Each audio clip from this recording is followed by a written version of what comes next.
Okay, I believe that this time around I am horizontal, so hopefully that checks out. And thank you again. I apologize for those of you who have watched me do this before know that this is the first time I've had this kind of technical snafu, so I apologize. Welcome to any new viewers. This is Tea and Books, and Tea and Books is a program. Normally we do it live, and we normally get a pretty good crowd out. About 30 people come out regularly, and so for all of you who are regular Tea and Books viewers who are tuning in virtually, thank you very much, and it's good to hear from you. If you can say hi in the comments, and I'll know that you're there. And for those of you who are joining us for the first time, welcome. So, as I said, this is more of a book talk than it is a book club, so I'm going to talk about a few different books today. I have 2 fiction picks and 1 nonfiction pick. And the tea that I'm drinking today is actually ginger and turmeric, which I really like. For those of you who like ginger ale and that sort of thing, ginger tea is very good for your digestion. Hi Vivian, how are you? So this is the tea that I'm drinking. It's a winter warmer tea, turmeric and ginger. And it's good. Turmeric is supposed to be good for swelling and aches and pains and inflammation and that sort of thing. So I think the 2 of them are good to help settle my stomach at any rate. I hope you are all doing well today and enjoying this possibly unseasonably warm weather. Hi Sandy, how are you? And today, like I said, the first book I'm going to talk about, I have 3 books, and I'll try not to keep going too long on each of them, but some of them are quite delightful to read from, so I might read for a little bit. But the first book I'm going to talk about today is one of my favorite books that I have read this year. And it is called The House in the Cerulean Sea by T.J. Klune.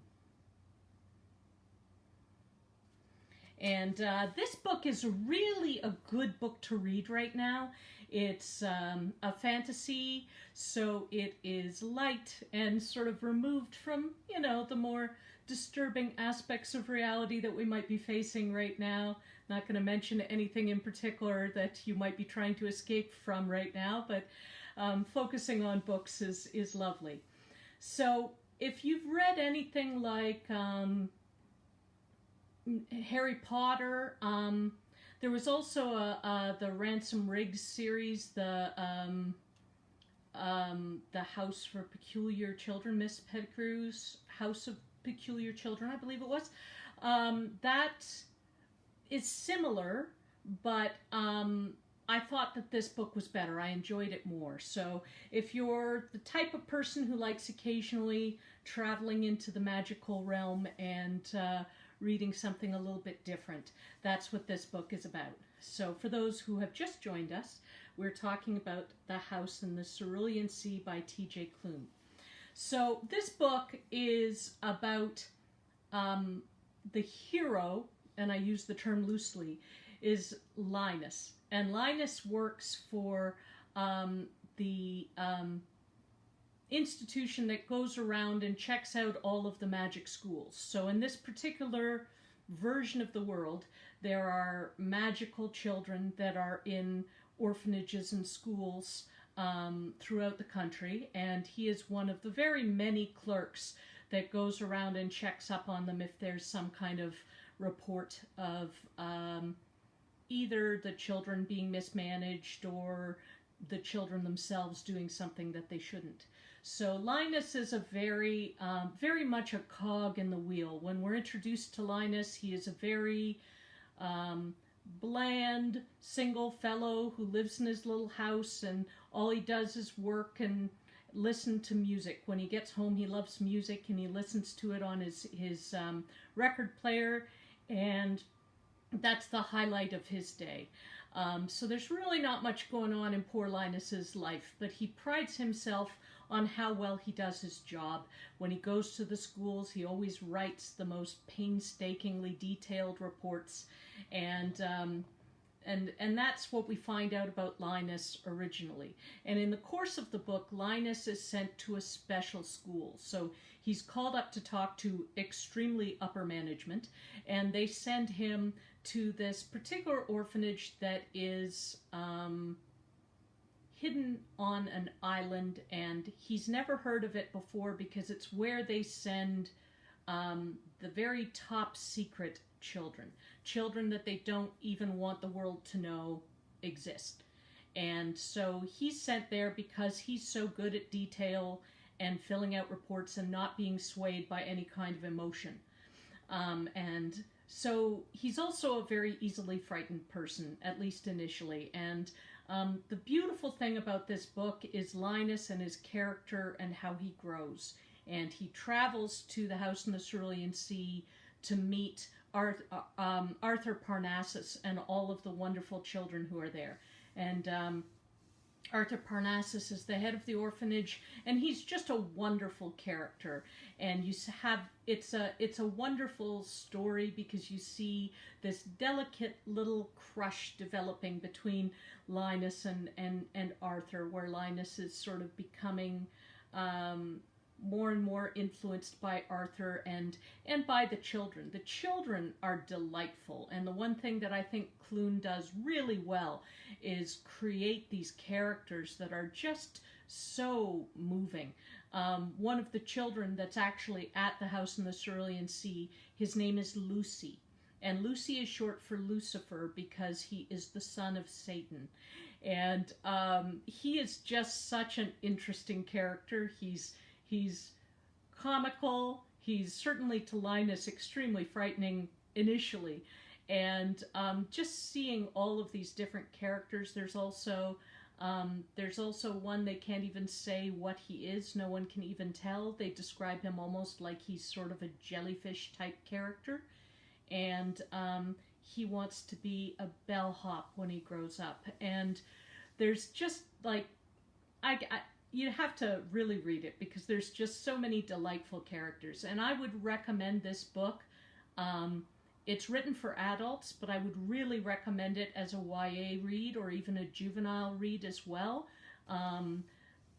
It's really nice, especially if you're looking for something that's sort of LGBTQ friendly, because, like I say, this delightful romance that happens between Linus and Arthur is just so delicately drawn and beautiful, and the whole story is a very uplifting, very inspiring story, and it deals with, at the same time, many of the sorts of themes that we've been looking at over the last 7 months with people who are not accepted and not understood, and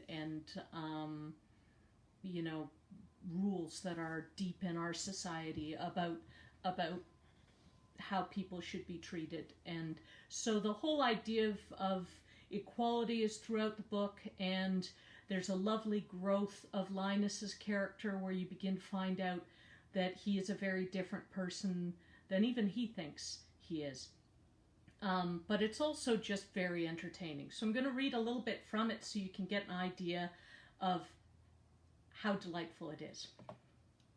So this is a scene where Miss Jenkins, who's the boss of all of these clerks, is coming to talk to him at his desk, and she's bringing her henchman Gunther along with her and making her way through all of the desks to Linus's. "Mr. Baker," Miss Jenkins said again, practically snarling his name. Gunther stood next to her, smiling down at him. It wasn't a very nice smile. His teeth were perfectly white and square, and he had dimples in his chin. He was handsome in a chilling way.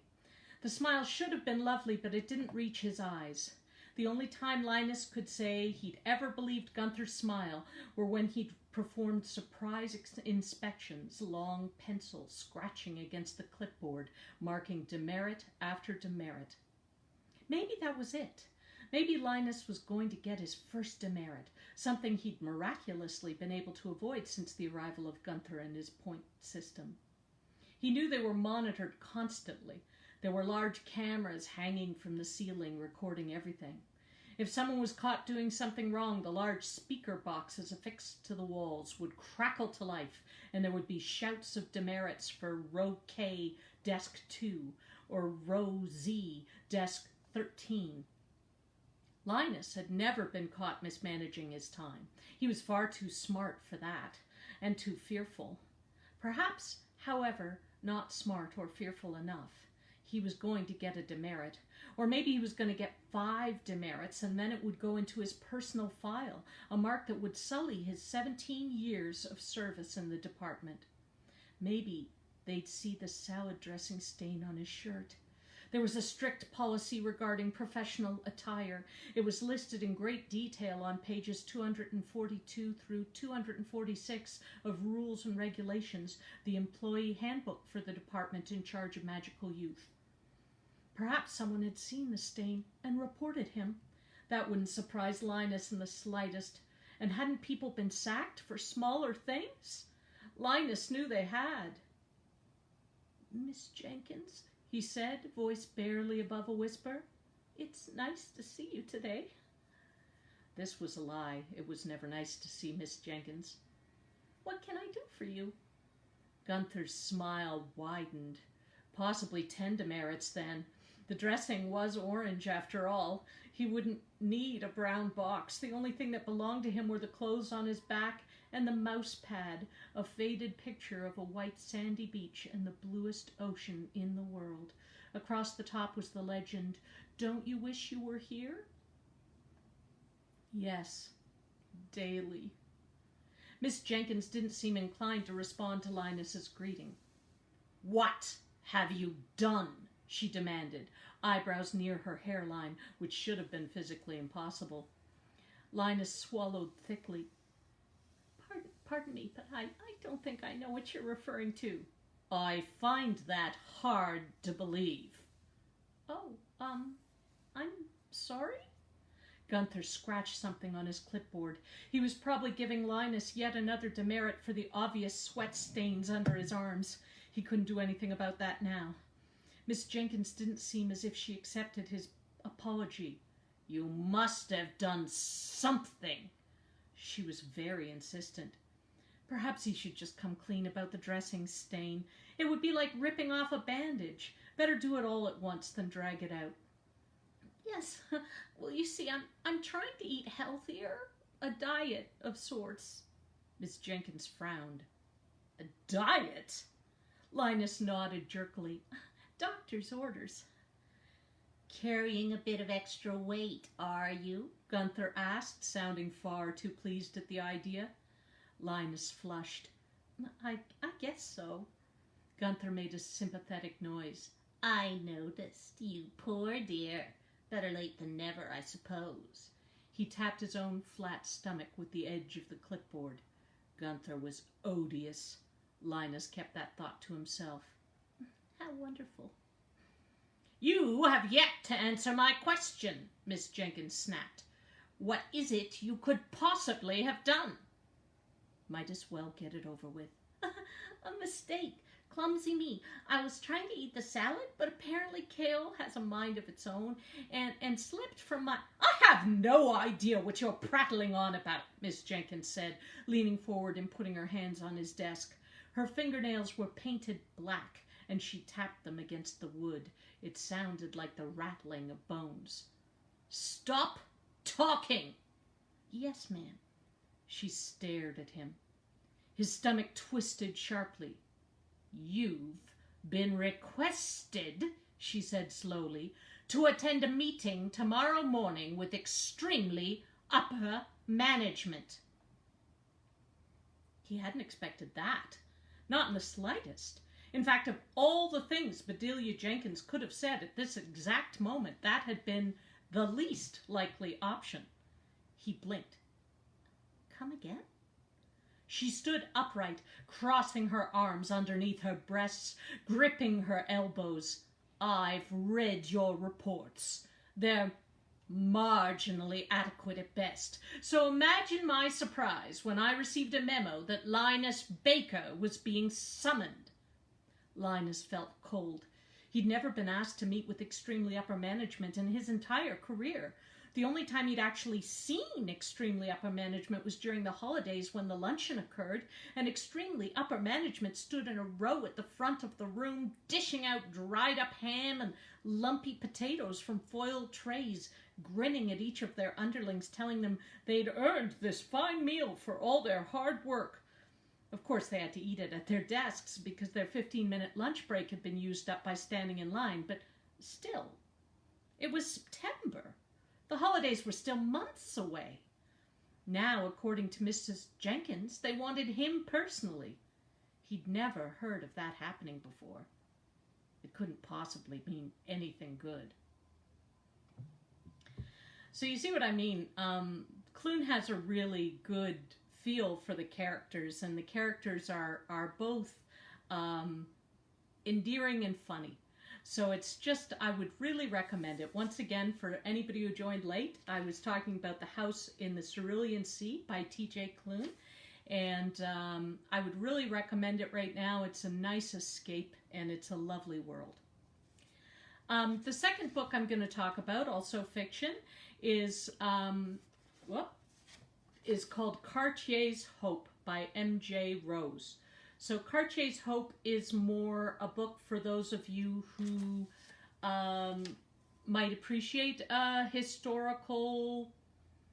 I guess it's a bit of a mystery, a bit of a romance, and as you could probably gather from the title, Cartiers Hope, it's about the Hope Diamond, and when it was being held at Cartiers in New York. So the main character of the book is from a wealthy family, but she has always wanted to be a journalist, and she writes a society paper under a pen name, and then she's able to write this sort of gossip column that she writes because, of course, she is a member of that wealthy class and goes to all of these parties, and no one suspects who she is. So she gets involved with the Hope to begin with when she goes to see it with her sister. So I'm just going to read that passage where she's at Cartiers, looking at this, looking at the Hope Diamond for the first time.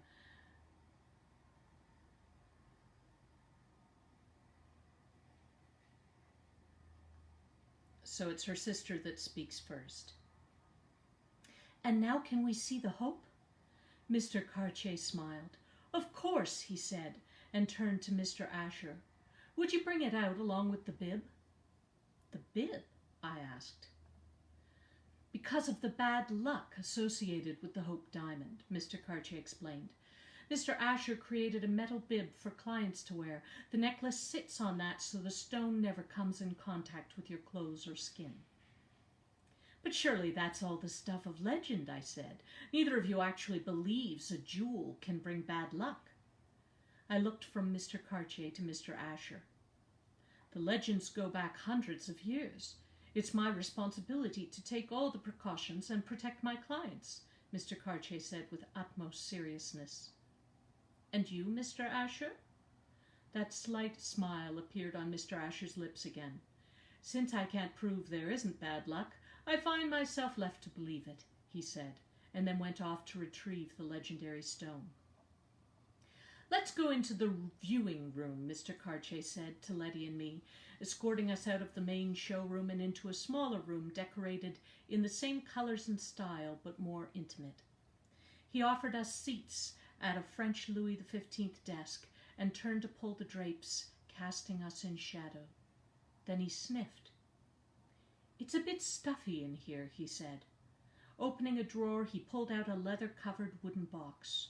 From inside, he took out a stick of incense, which he lit and set to burn in a crystal ashtray. The scent of sandalwood and frankincense began to permeate the room, a mixture that at once brought to mind the mystery of a place of worship in a foreign and unknown land. "The diamond has had quite a storied past," he said, as the thin wisp of smoke filled the shadows, setting his stage. "And quite a legend has sprung up about it. Imagine, if you will, an ancient temple deep in the heart of India, where men and women had been going for years to pray and make sacrifices to their Hindu god. The year is 1668. A rather well-known merchant by the name of Jean-Baptiste Tavernier has traveled to the Orient in search of rare and precious gems.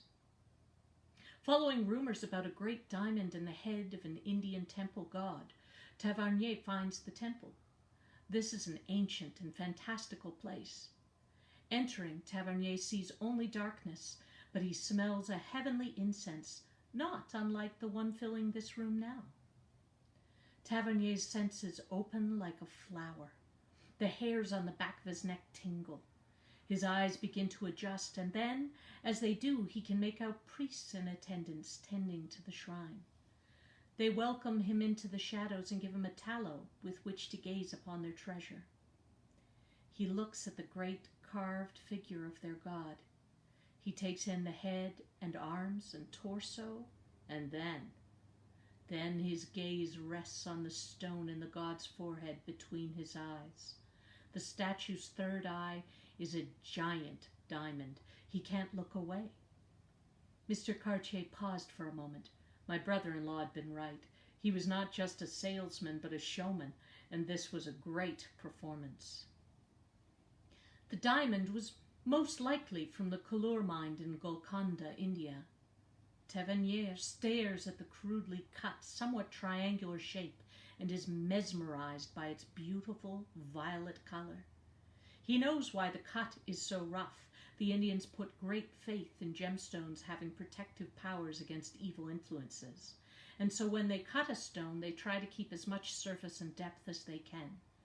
They believe stones are like a Pandora's box. They absorb negative energy and keep it contained.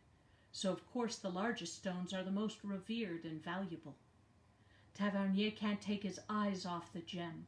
He knows that no matter how long it takes, no matter what he has to do, he must have this diamond to bring back to Paris with him. This is something King Louis XIV, the extravagant Sun King of France, will reward him for. I glanced at Letty, who was as enthralled as I was by the tale the jeweler was spinning in his delightful accent. The story of how Tavernier steals the diamond is quite violent. First he pays off a guard who lets him into the temple deep in the night when the monks take their rest. Oddly, he has no trouble plucking out the stone. The diamond just sits in a crevice in the statue. The monks were certain no one would ever tempt fate and try to steal a gem with such power, lest they be struck down and destroyed. The stories about the diamond's power have protected it for centuries, until that very night. Tavernier runs out through the temple doors and into the black as pitch night, a wild pack of dogs chasing him back to his lodging, biting at his legs, rearing up and nipping at his hands. He barely survives the attack. The bad luck has begun. Tavernier returns to France with his treasure, a great violet blue diamond weighing, we guess based on drawings, more than 100 carats. The Maharajas of India prefer their diamonds very large rather than brilliant, but King Louis is more interested in symmetry and brilliance than size, so Louis orders the diamond to be recut by his jeweler, Jean Petain, who cuts the facets into several star shapes, sets the gems in gold, and mounts it on a stick made of precious metal. When he holds it against a golden sheet, a golden sun appears at the diamond's center, symbolizing the king's power and glory. Louis XV inherits the diamond from his father, and in 1749 has the diamond reset in an insignia piece for the Royal Order of the Golden Fleece, which he wears often, and it is said with great pride. As an honor for an appearance at court, the king allows a man close to him, Nicolas Foucault, to wear it. Not long after, the king finds him stealing from the treasury and charges him with life imprisonment. Fouquet spends the next 14 years of his life entombed in the fortress of Pignerol. The bad luck has followed the stone to France. So this story, he goes on to explain more. It's lengthy, so I won't read the rest of it. But basically, he starts talking about all of the curses and all of the people who have been killed or died horribly, having touched the stone or been involved with the stone. So that's part of the set of the book. Once again, for anyone just joining, this book is Cartiers Hope by M.J. Rose. And again, a very interesting book if you are fascinated by the history of gems and even New York at that time. It's drawn very well and has a very engaging main character who is belonging to that wealthy family and yet working undercover as a reporter. And she, of course, has a little bit of a romance as well, so I would recommend it if you're just looking for a light read. And my final book that I'm going to end up with is a nonfiction book. This is, you might have seen it already because it was an Oprah book club pick, and the book is Cast, The Origins of Our Discontents by Isabel Wilkerson. So this is a really topical book right now with all of the protests that are happening after George Floyd's death and many other deaths that have happened since, and this conversation is very interesting in this book because it takes a bit of a different approach to it. Isabel Wilkerson is a professor of history, and she approaches the idea of the racial conflict in the States as saying that the United States has a caste system much like the one in India. And then she uses the book to give examples and to make the argument to show that that's what it is, that it's not just about race. It's and this is sort of a little bit what they mean then when they talk about systemic racism. So, but this is a very clear, compelling explanation of what systemic racism is, and basically talks about the invisibility of a caste system to the people within it. But it's very well written, easy to read, very compelling, very well researched. So I would really recommend it. I'm just going to read a little bit from this because it touches on Martin Luther King. In the winter of 1959, after leading the Montgomery bus boycott that arose from the arrest of Rosa Parks and before the trials and triumphs to come, Martin Luther King Jr. and his wife Coretta landed in India in the city known as Bombay to visit the land of Mohandas Gandhi, the father of nonviolent protest. They were covered in garlands upon arrival, and King told reporters, "To other countries I may go as a tourist, but to India I come as a pilgrim." He dreamed of going to India, and they stayed an entire month at the invitation of Prime Minister Nehru. King wanted to see for himself the place whose fight for freedom from British rule had inspired his fight for justice in America. He wanted to see the so-called Untouchables, the lowest caste in the ancient Indian caste system, whom he had read of and had sympathy for, but who had still been left behind after India gained its independence the decade before. He discovered that people in India had been following the trials of his own oppressed people in America, knew of the bus boycott he had led. Wherever he went, the people on the streets of Bombay and Delhi crowded around him for an autograph. One afternoon, King and his wife journeyed to the southern tip of the country, to the city of Trivandrum in the state of Kerala, and visited with high school students whose families had been untouchables. The principal made the introduction. "Young people," he said, "I would like to present to you a fellow untouchable from the United States of America." King was floored. He had not expected that term to be applied to him. He was, in fact, put off by it at first. He had flown in from another continent, had dined with the Prime Minister. He did not see the connection, did not see what the Indian caste system had to do directly with him, did not immediately see why the lowest caste people in India would view him, an American Negro and a distinguished visitor, as a low caste like themselves, see him as one of them. For a moment, he wrote, I was a bit shocked and peeved that I would be referred to as an untouchable. Then he began to think about the reality of the lives of the people he was fighting for. 20 million people consigned to the lowest rank in America for centuries, still smothering in an airtight cage of poverty, quarantined in isolated ghettos, exiled in their own country. And he said to himself, yes, I am an untouchable, and every Negro in the United States of America is an untouchable. In that moment, he realized that the land of the free had imposed a caste system not unlike the caste system of India, and that he had lived under that system all his life. It was what lay beneath the forces he was fighting in America. What Martin Luther King Jr. recognized about his country that day had begun long before the ancestors of our ancestors had taken their first breaths.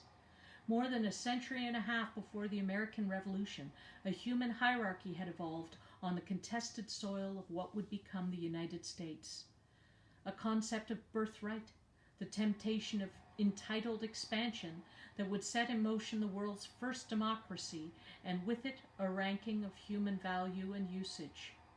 It would twist the minds of men as greed and self-reverence eclipsed human conscience, to take land and human bodies that the conquering men convinced themselves they had a right to. If they were to convert this wilderness and civilize it to their liking, they decided they would need to conquer, enslave, or remove the people already on it, and transport those they deemed lesser beings to tame and work the land to extract the wealth that lay in the rich soil and shorelines. To justify their plans, they took pre-existing notions of their own centrality, reinforced by their self-interested interpretation of the Bible, and created a hierarchy of who could do what, who could own what, who was on top and who was on bottom, and who was in between. There emerged a ladder of humanity, global in nature, as the upper-rung people would descend from Europe with rungs inside that designation, the English Protestants at the very top, as their guns and resources would ultimately prevail in the bloody fight over North America. Everyone else would rank in descending order on the basis of their proximity to those deemed most superior. The ranking would continue downward until one arrived at the very bottom, African captives transported to build the new world and to serve the victors for all their days, one generation after the next, for 12 generations. So I would really recommend this book because she also does examine India and the caste system there. And the other one she actually talks quite a bit about is Nazi Germany. And she actually gives a lot of examples of laws and regulations that the Nazis actually took from the United States as they were trying to figure out how they were going to deal with the unwanted people that the Nazis had deemed were not pure enough to be part of their society.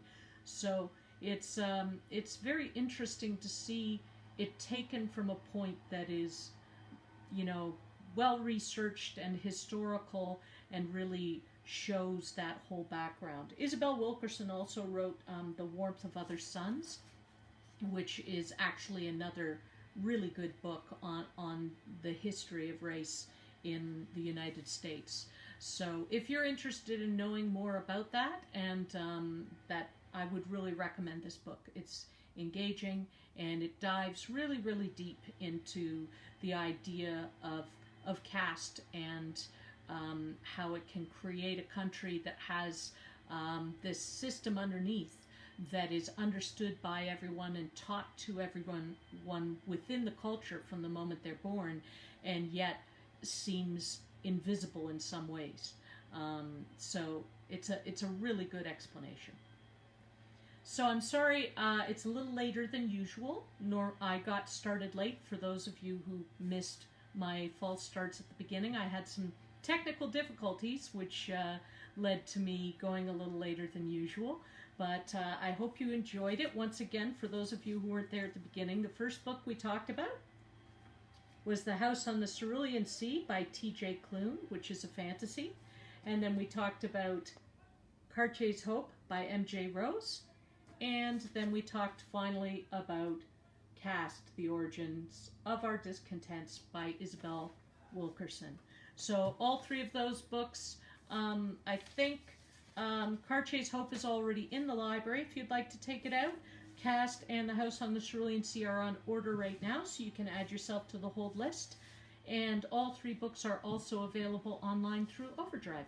And I'll post the links for that below in the comments once this video is finished. So thank you very much for watching. The next Tea and Books will be in December, December 3rd.